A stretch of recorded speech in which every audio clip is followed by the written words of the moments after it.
Faking it till we make it. Daddy.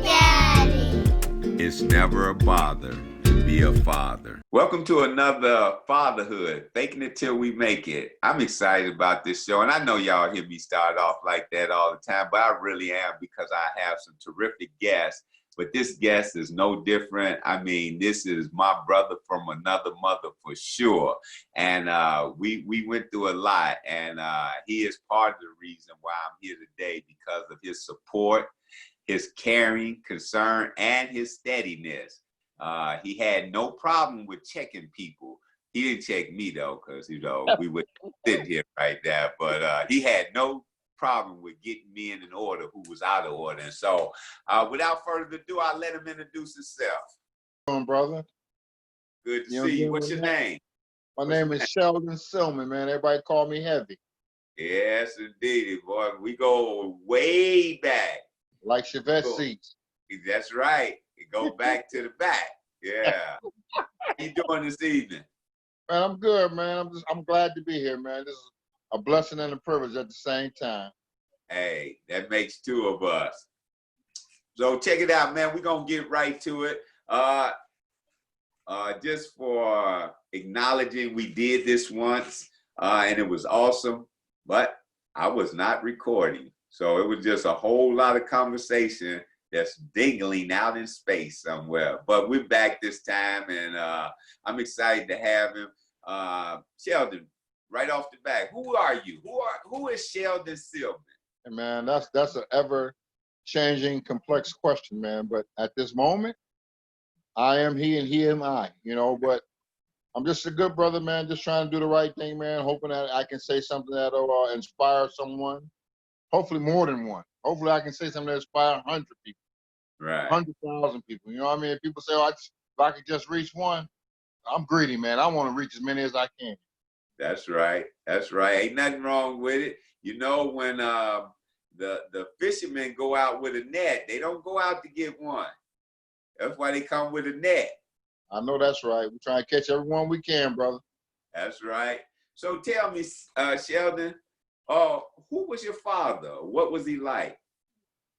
Well, Charles, I'm gonna be honest with you, man. I didn't know much about my father, man. In my lifetime, I might have seen my father maybe 2 or 3 times. And of those 2 or 3 times, he always made promises that he never kept.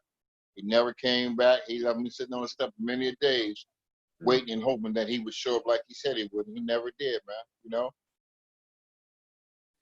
So how do you think that impacted you as a child and maybe into your early adulthood years? Hey, man, I'll be honest with you. Honestly, growing up, after the initial hurt and the pain of your father, sending you up, not showing up, and you not being the man that he said he was going to be as a kid that you're looking forward to, it becomes like, because you don't know, you young, it becomes a hate, man. I thought my whole life, man, that, you know what, I hate my father. I hate him, for the things that happen in life, but as I live now, I've come to understand that we don't understand a lot of times other people's situation. Even if it's your father, you don't know what they was going through. And I'm not giving him a pass by any means, or any father that's not in their children's lives, but I'm just saying sometimes what we need to know or what we should know, we don't know.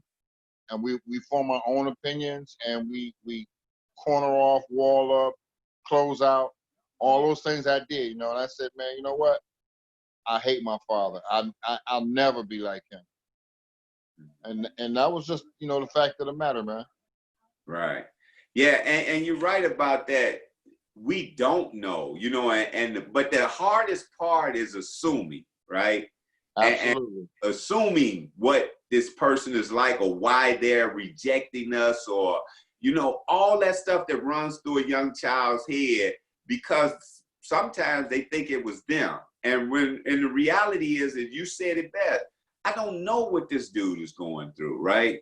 And I would like to know, so I may form my own opinion as you did. You said, man, I thought I hated him. I hated him, because, he wasn't who you wanted him to be. And so Absolutely. when you think about that, what was it like when you had your first child? You know, man, my first child, I probably wasn't really mature enough to know. I know there was an abundance of love in my heart, and it felt so good inside, man. But I was so immature that I probably didn't even realize what I had got myself into. But I wanted to be, and I knew I wanted to be, definitely a father that was clear and present in my child's life and all my children's life. No matter what happened. So that probably was the first feeling. The second was I'm a little nervous, I'm afraid, but you know what? I had already said, listen, no matter what I do, I'm gonna do better than my father. Right. But that was what I said at the time. Mm-hmm. So there was a bar there, even though there wasn't much to get over that bar, right? Absolutely. Absolutely. We definitely, if my father was a benchmark, it didn't take much for me to succeed and pass him. If I just stopped by and see my children one time and said, hey, I love you, and gave him $5, in my mind, I had done more than my father ever did in my whole life. Mm-hmm. But that wasn't my goal. I wanted to be way more than that. But I'm just saying, I knew that if I was using my father as a benchmark, all I had to do was put a little effort for it, and I couldn't be a failure in my mind. Mm-hmm. So tell me, what type of father is Sheldon? Man, one thing I learned early on is I respect my children. I love them. A lot of people fail to respect their children. A lot of people think that just because you're the father or you're the mother, that whatever you say must go. And we all have the best intentions for our children, but sometimes you have, at all times, not sometimes, you have to respect your children. So I think one thing my children can say, my father's a respecter, because I've never, it's going to be my way, you don't do this, you don't do that, blah, blah, blah, blah. Oh man, fatherhood is so big, man. Motherhood is super big. But fatherhood, man, is so big because you got so many people watching you, so many people ready to judge you based upon what you do and what you don't do. So, I think I was a good father, man, but part of my problem was, Southern, I left to go to federal prison, man, because one of my thoughts was, if I just give my children everything, pave the way and get them anything they want, their lives are going to be golden. And so in my pursuit of this goal, I found myself going to federal prison for 21 years. So I was not there for my children. After my last son was born, I went to prison. And I wasn't in their lives for 20-something years as far as physically. But I continue to reach out every single week, call. In fact, my daughter told me one day, maybe a couple years ago, like, Dad, you weren't here physically, but my friends thought more of you. Some of my friends thought more of you than they thought of their own father who lived in the house with them that never said nothing to them. Mm-hmm. So, I had to come over a few obstacles. Having the children, going to prison, and then trying to be a father from prison. But I realized that, you know what, no matter where you are, if you participate in your children's lives, and sometimes you may not see the fruits of your labor, but eventually it's going to pan out. So you got to believe in your children, put your best in them, and be patient and wait for that seed to grow, to manifest, to become, something other than what you think they should be doing. A lot of people want to live their lives through their children. And what I can tell you, listen, my mama told me a lot of things that I didn't listen to, and I'm sure she wasn't happy about it. But she continued to love me, nevertheless, until I reached, before and until now. A lot of where I'm at now is because just of love. So, and that's one thing we need to be as parents. We need to learn how to love our children no matter what they're going through, because our parents had to love us through our trials and tribulations. You're correct with that. I think that's something that a lot of men don't understand. I think a lot of fathers think, and you said that, I didn't know I had a child after I was locked up, but most of us, or most men, think if I can do this and that for my child, then that's enough. But the reality, children won't remember gym shoes and clothes and, you know, things. They'll remember, did he love me? Did he tell me he loved me? And that's what I think fatherhood falls short at, is that most men, because we come from generations of men who did not say, I love you. They would provide, you know, those who did, they would provide, but they didn't have much conversation. And now that I deal in trauma and trauma-informed care and trauma impact on different areas of communities, and that's what a lot of the fathers came up with. They came up in a system that oppressed their manhood, and so they didn't know how to love or say I love you, because you don't know how to, you may not know how to love, but I promise you, if you say I love you enough, you will learn how to love. And I think we had a lot of fathers back then, and even more now, who couldn't say it. And I think you said it best, because even incarcerated, you were still reaching out to your children. I'm sure when you signed those letters, or when you signed off on the call, you said, I love you. You know, and even though you wasn't there, that was something, as your daughter said, to hold on, and that her friends understood that she was getting something from a distance that they couldn't get, that was right in the house with them. Absolutely, man. Absolutely. I tell you, man, I've been home 10 years, and even back as far as I can remember, my kids never hang up the phone without saying, I love you, Dad. Or if we're in the middle of getting ready to go, they'll be like, no, sir, you can't hang up like that. I mean, my sons, man, listen, them boys, man, no matter whenever I talk to them, my daughter too, but my sons too, you know, it's that thing, like you said, telling them that you love them, it instills in them, man. Hey, he said this one time, he said it 2 times, but now it's become a habit. And they know, you know what I mean? And you still have to put something behind I love you, but part of it is telling them, you know. We have that saying, give me my flowers before I leave here. Same thing with your children. You got to give them their flowers, man. You know, we don't know who's going to win and how they going. So you always got to be clear and present, living in the moment, and be able to tell, you know, your children that you love them.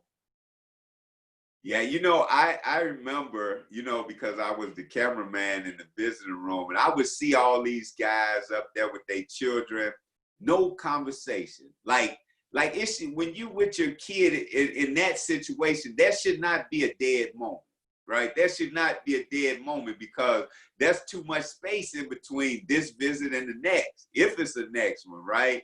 And you know, I used to just, cause you know, I'm a people watcher. People, you know, and folks be saying, you crazy. But I mean, I watch people from body language to movement to through words, cause I think we're interesting creatures.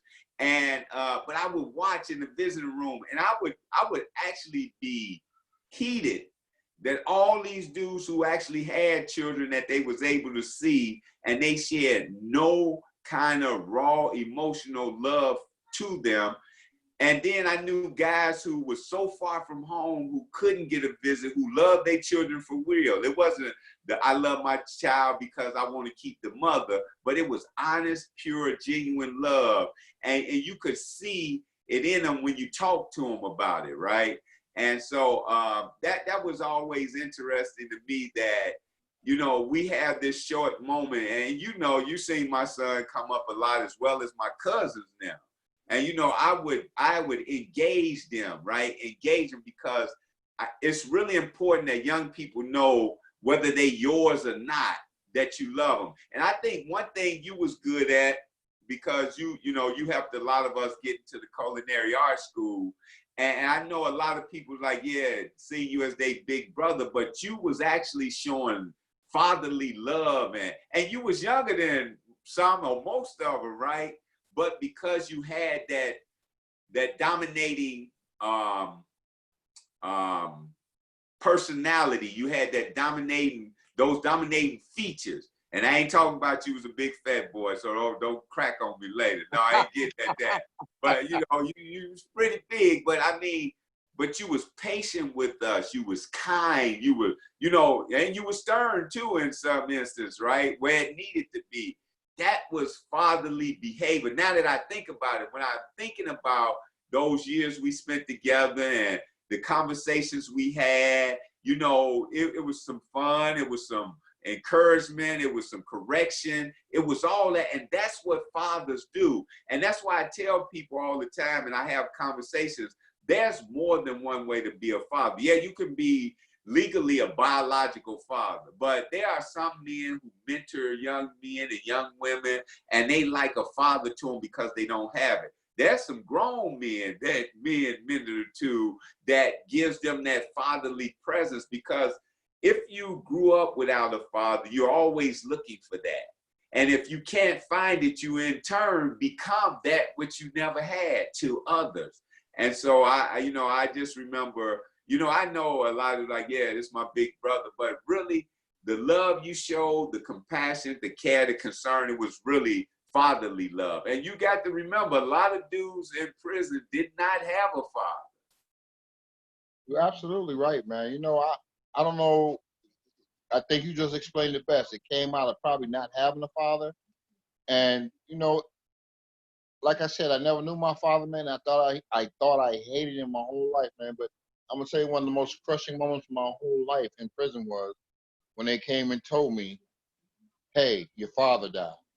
And I thought to myself, like, before it happened, like, then they come to my father died. I'd be like, okay. And they told me, man, and then I went to my room and sat down, and I think the reality set in like quickly, like, wow, I never knew my father.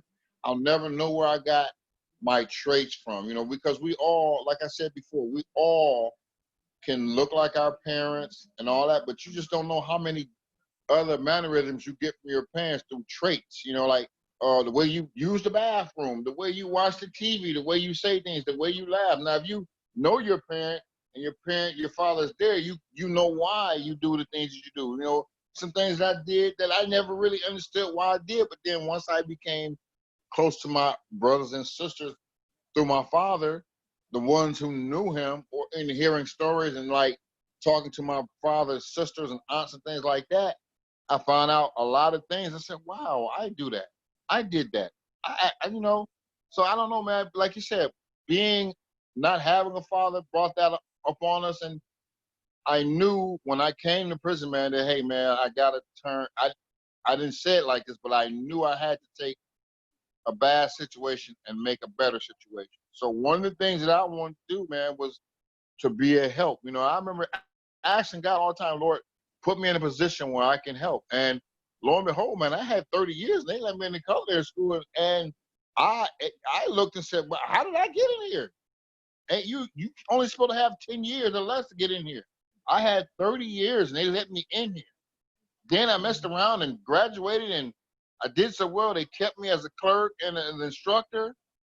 And I had the favor with the culinary instructor. And what I wanted to do was use my position to help my brothers. And fortunately, God blessed me, because it wasn't me. It was only through him that this could have happened.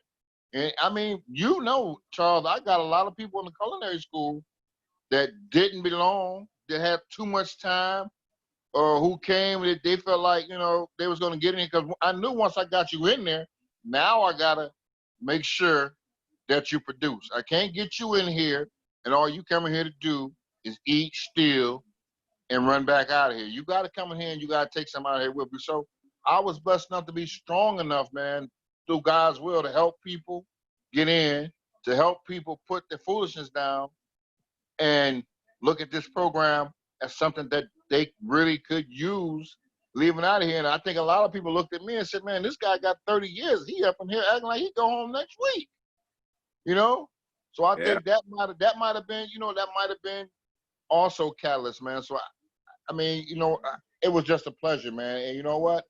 I'm glad that I was able to do that, man. And like I said, I don't know why or how, but God blessed me with that, man. And I knew that the thing I'm thankful for is I knew that once I had that position, I had to use it for good and not for folly.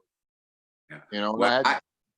I can attest to that because you helped me get in there, and I had 17 years less. And it wasn't you had to be 10 and under, you had to be 5 and under. Or five, you know? Yeah, it was 5 and under. You right. 5 and under. And I was like, what sense does this make? I might not even be here when I get down to 5 years, right? But you're right. God made a way, and He used people, and you were one of them because you advocated for me big time. You know, and that's funny too because I tell people all the time, you know, who know us, they be like, yeah, did you know him on the street? No, never bumped into him once, but I knew of him. Right. And so when they said you was there, I'm like, okay, I remember hearing his name in the city, but it was complete magic, you know, when we connected. And Yes, I thank you all the time, man, because that school or that culinary art class was the beginning of my transformation. Now, it didn't happen all at once, but I know where it started at, right there. Listen, man. If someone told me, when I knew you, and when I first met you, somebody told me Charles Perry was going to write a book, be an advocate on the street, and just mention half of the things that you've done, you know, on top of being on 60 Minutes, something like that, I probably would say, you know what, I don't see it. I wouldn't say I don't believe it, but I would have said, I don't see it.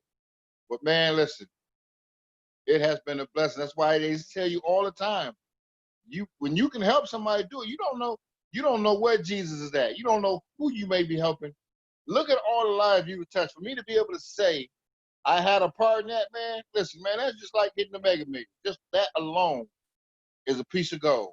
Because anybody that know you, man, know that you're about your people and you have done great things. But if anybody knew you back when I first knew you, they'd be like, oh no, he ain't gonna do it. You know, and knowing what you was doing, man, he ain't gonna do nothing. Hey, man, listen, man. I'm telling you, it's a beautiful thing, man. I sit down and marvel all the time. I may not tell you all the time. We may not talk, but you know, we might not talk for a couple months at a time. But when we pick up the phone, it's just like we just talked yesterday.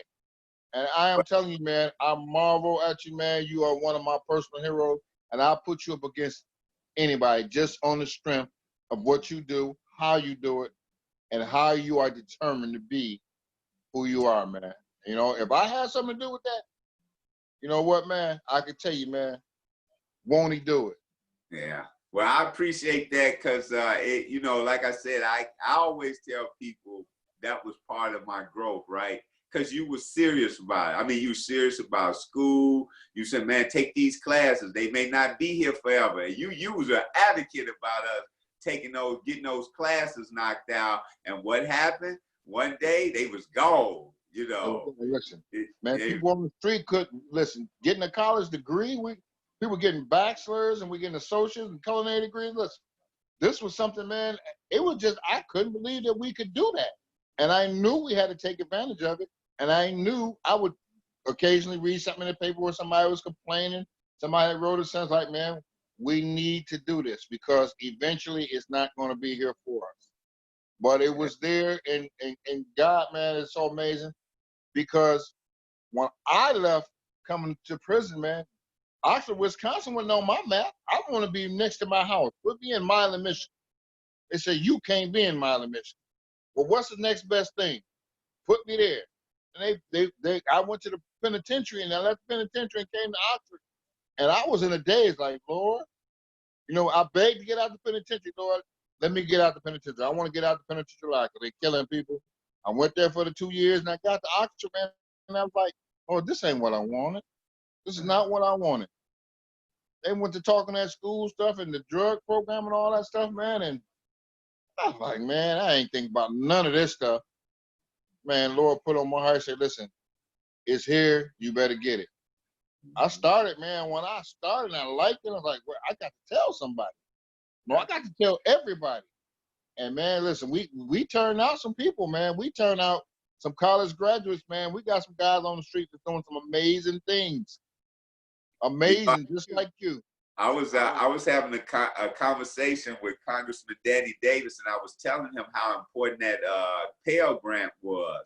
And he said, we working on it now. Matter of fact, the daughter or the granddaughter of who the Pell Grant was named after, she has had conversations with Congress about how do they get that back in, because they understand now the benefits of it. You know, it's amazing now how people are starting to understand a lot, right? Like before they had no understanding, but all of a sudden now everybody got some understanding. But you know, but yeah, that education thing was big for all. That's why I tell people I can point out 50 people that's successful that was incarcerated because they got education. You know, and it's no joke. That makes the difference. When they tell you you make so much with a 6th grade education, you make so much with an 8th grade education, you make so much with a high school education, you make so much with a 2-year degree, you make so much with a 4-year degree, and so on and so on. That is so true. And that's one of the things I always tell people: get as much as you can, right? While you can. And so, but yeah, it was a big part to us. I think that played a role in both of us being successful today. You know, I like to tell your story, right? You know, you got out and started pumping gas. Now you're the manager, right? You running things, right? And so but it goes back to that work ethic, the love you have for not just yourself, but the people around you.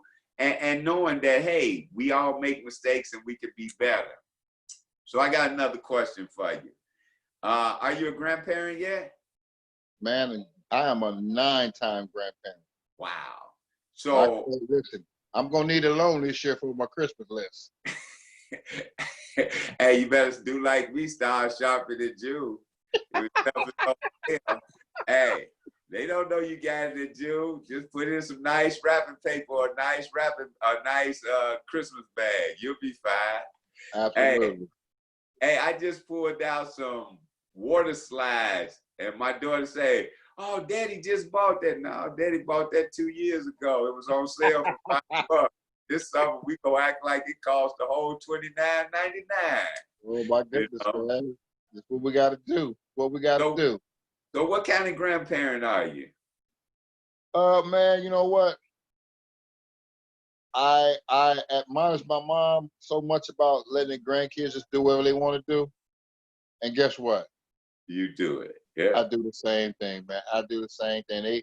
They come over, I let them have at it and do what they want to do. But you know, the beauty of it is, man, that when I left the streets, my oldest was 3, 2. My youngest was a brand newborn. He wasn't even 30 days old when I got locked up. When I came home, everybody was grown, and my youngest was locked up. Mm-hmm. So I didn't have a chance to enjoy my children, to raise them in the fact of being at home, to see them tie their shoe, lose their first tooth, go to their first basketball game, track.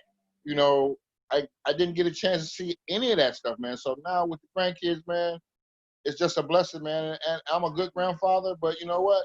It's some things that I don't agree with, and I let them know. You know, one of those specific things is this.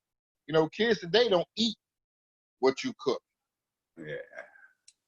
You know what? When they come down here, when I cook and they go, "Oh, I don't eat that," you know what I tell them? You just ain't hungry yet. Go on outside and play. You come on back in.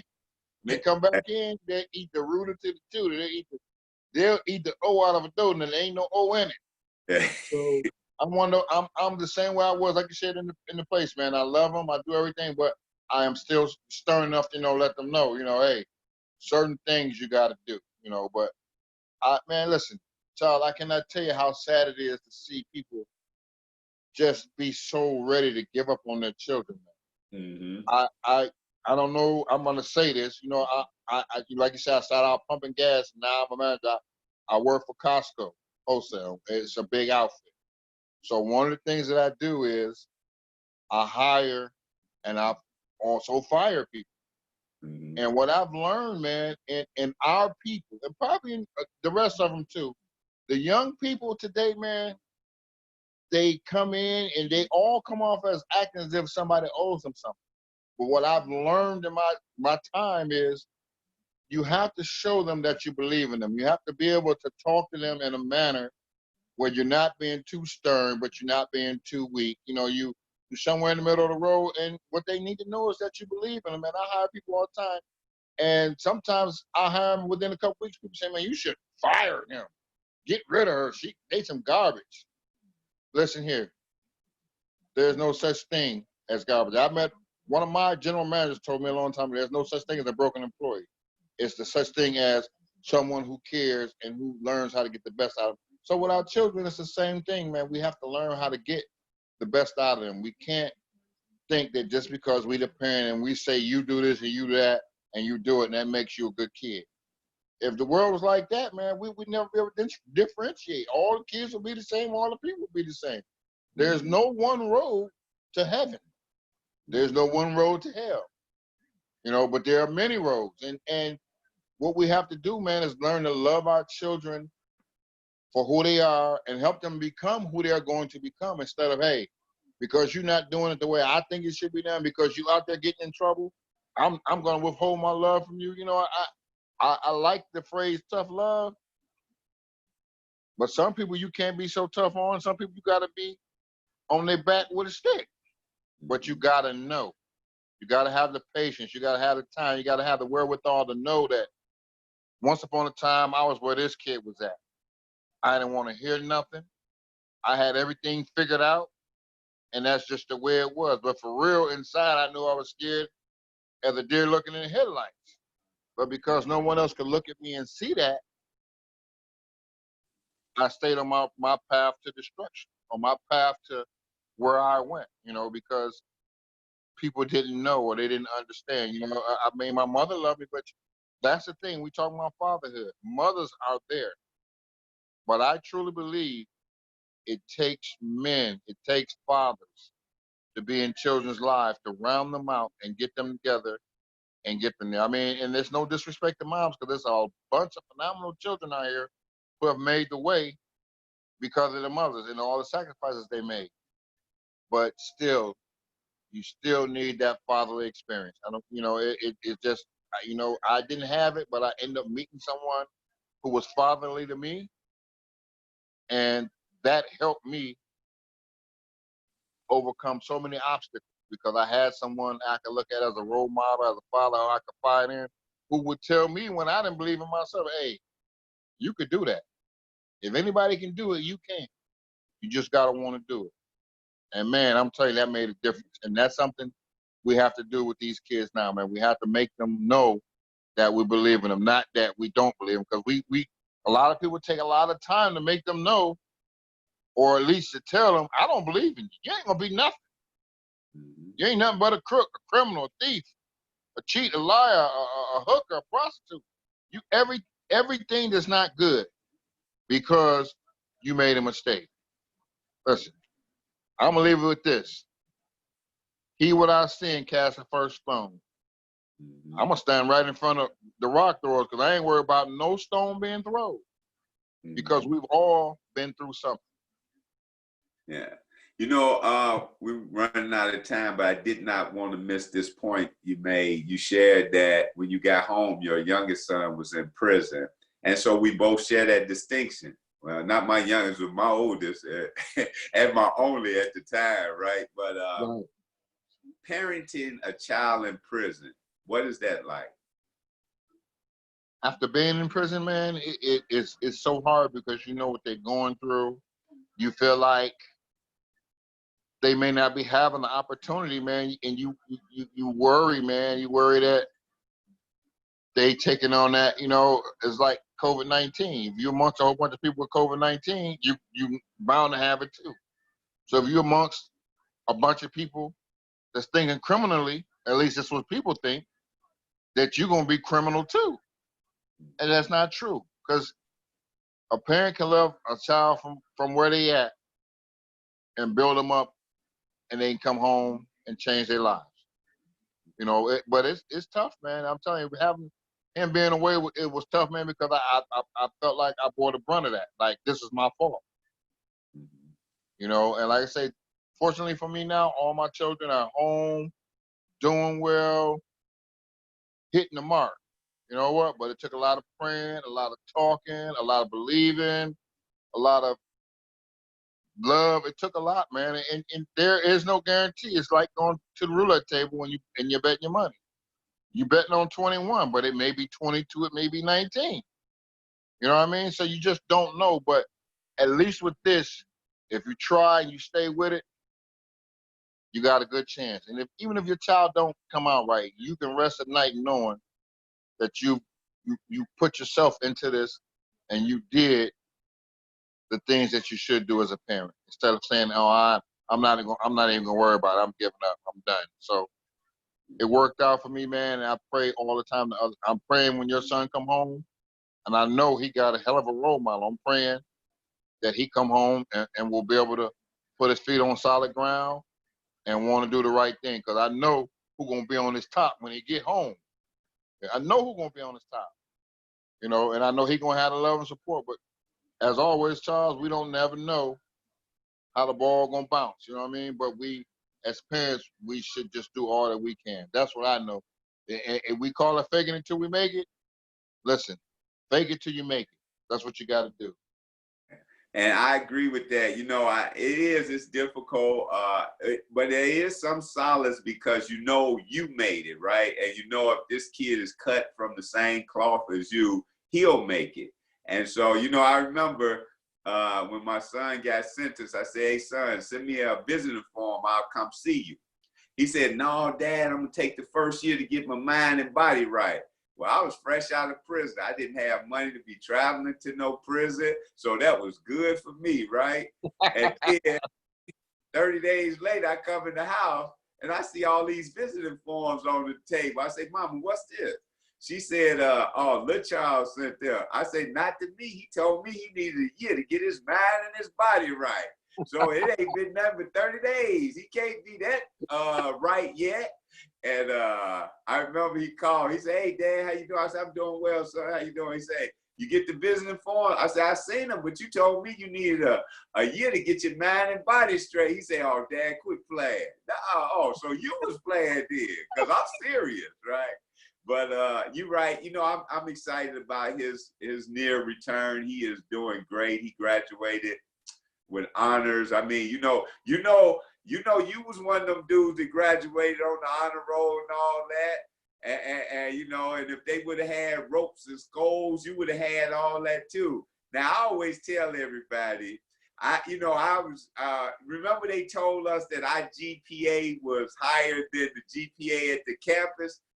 And I tell people that all the time. I say, "Yeah, we had a higher GPA in the institution than they had on the campus." I say, "But I wasn't one of them. See, I was on the plan, see my way through."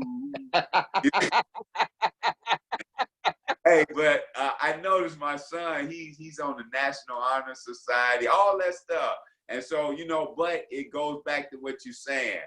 Praying for them, pouring into them, letting them know you understand, not beating them up, you know, rolling with them, but making sure they understand. And so, you know, so we did that. We're doing that, and it'll work out in time because, hey, look at us, two old men that's having a good life right now, right? So close with that. Look, man, I appreciate you. I love you. There's nothing you can do about it.